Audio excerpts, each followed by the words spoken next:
Click Project in Project Interface. Click New to create a new project. Select Project Datum. Select a datum from the datum list or click Predefined to choose a predefined datum.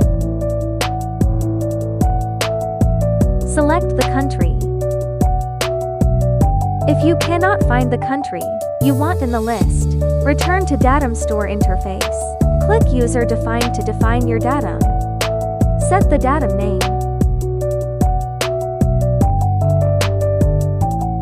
Select ellipsoid for your datum based on your request. Get the ellipsoid by clicking the button and choosing the ellipsoid. Click OK. Set the projection. Click Projection.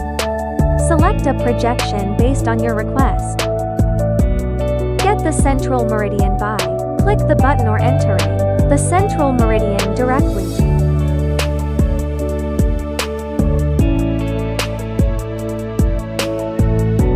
Click OK. Select the datum you just created.